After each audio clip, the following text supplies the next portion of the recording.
Paul avait écrit d'Éphèse sa première lettre aux Corinthiens, voir l'introduction. Impatient d'apprendre quelle impression elle aurait produite, il envoya à Corinthe son disciple Tite, 2 Corinthiens 12.18, qui devait examiner de près l'état de l'Église et en même temps y recueillir les dons de la charité destinés aux frères pauvres de la Judée, 8.6,18-24. On est étonné de cet envoi de Tite à Corinthe, parce que, d'après la première épître 4.17 et 16.10, c'était par Timothée que Paul devait recevoir des nouvelles concernant l'effet produit sur l'Église par cette lettre. Timothée était auprès de l'apôtre quand il écrivait sa seconde épître, 1.1, et pourtant il n'y est pas parlé d'une visite de lui à Corinthe. Aurait-il été empêché d'y aller? Ou bien s'y serait-il rendu trop tôt pour pouvoir connaître les résultats de la première lettre? Toutes les conjectures qu'on a faites sur ce point ne l'éclaircissent pas. Bientôt après le départ de Tite, Paul dut quitter Éphèse, peut-être ensuite de l'émeute de Démétrius, Actes chapitre 19, il vint à Troa, puis en Macédoine pour y attendre le retour de Tite, n'ayant point de relâche en son esprit, 2 Corinthiens 2.12-13. Enfin, il rencontra Tite en Macédoine et fut puissamment consolé et rassuré par les nouvelles que lui apporta ce dernier, 7.5-7.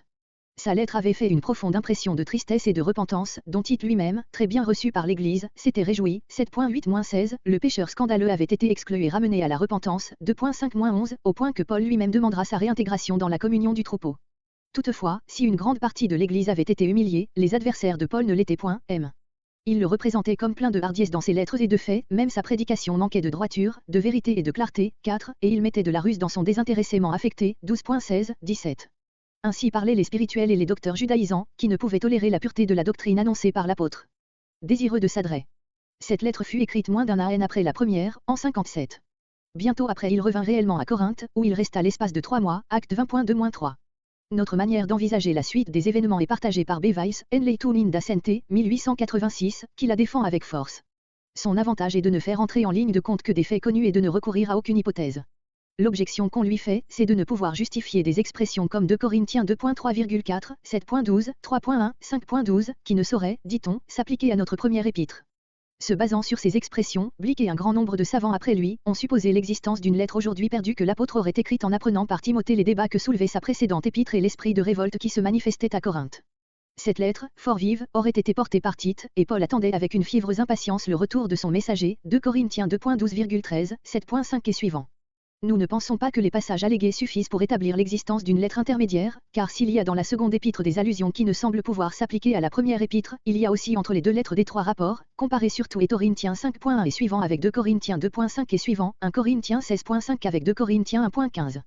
Monsieur Godet a repris une idée d'Ewald, d'après laquelle il faudrait intercaler entre nos deux épîtres, non seulement une lettre perdue, mais la seconde visite de Paul à Corinthe.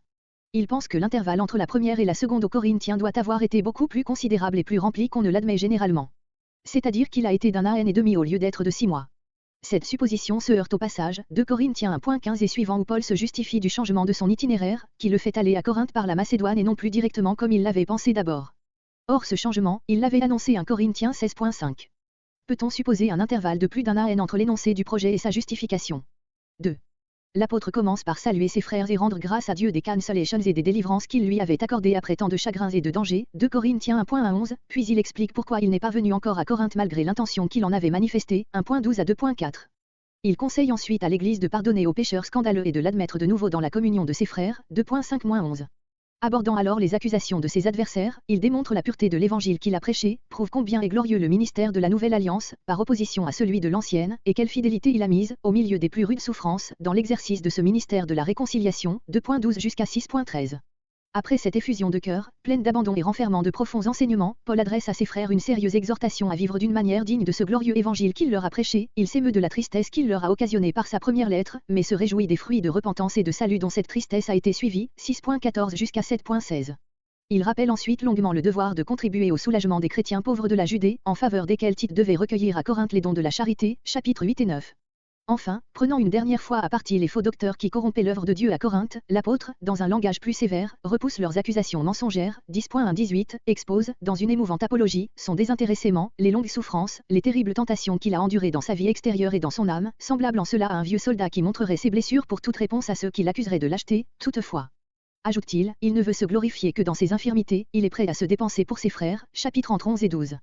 Paul termine sa lettre en laissant entrevoir l'emploi d'une sévérité toute apostolique, mais il désire venir à Corinthe avec douceur et affection, c'est pourquoi il exhorte ses frères à un sérieux examen d'eux-mêmes, à la paix, à la charité, et le vu de son cœur pour oser que la grâce du Seigneur Jésus-Christ, l'amour de Dieu et la communion du Saint-Esprit soient avec eux tous, chapitre 13. Ainsi cette épître se divise naturellement en 3 parties. Après une introduction, l'apôtre expose avec effusion de cœur, en revenant à diverses reprises sur sa première lettre, son caractère et sa conduite apostolique, chapitres 1 à 7. Il traite le sujet de la collecte déjà recommandée, chapitres 8 et 9. Revenant à son apostolat, il en fait une énergique apologie, non sans laisser percer parfois son indignation contre les adversaires en des termes sévères ou ironiques, mais toujours empreint d'une sainte vérité, chapitres 10 à 13. 3. Rien n'est plus instructif ni plus important pour la vie chrétienne, pour la direction des âmes et pour le gouvernement des églises, que ces rapports de l'apôtre avec un troupeau nombreux, travaillés par l'erreur et par l'esprit de parti, dans des circonstances si difficiles. Paul développe ici des dons plus variés, plus de prudence, de sagesse, de renoncement, de charité, que dans la simple exposition de l'Évangile. Dans aucun de ses écrits, il ne met plus complètement à nu son cœur passionné pour la vérité et pour le salut des âmes. Aussi sa parole, toujours ardente, coule elle, Erasme en a déjà fait l'observation, tantôt comme un ruisseau limpide, tantôt comme un torrent troublé par les débris qui l'entraînent, tantôt enfin comme un fleuve qui s'élargit en lac profond. Ces caractères ne laissent pas de rendre parfois très difficile l'interprétation de cette ardente effusion, écrite dans des conditions toutes spéciales. Il est superflu de parler de l'authenticité de notre épître, elle emporte en elle-même des preuves tellement évidentes, que jamais la critique la plus négative ne s'y est attaquée, si l'on accepte quelques hypothèses qui se jugent elles-mêmes. Quelques interprètes frappés de la différence de ton entre la dernière partie, chapitre 10 à 13, et la première, chapitre 1 à 7, ont supposé que nous avions deux épîtres écrites dans des circonstances différentes et réunies plus tard en une seule. Mais les manuscrits sont unanimes à nous présenter l'épître dans son unité et les raisons invoquées en faveur de cette hypothèse ne sont pas suffisantes.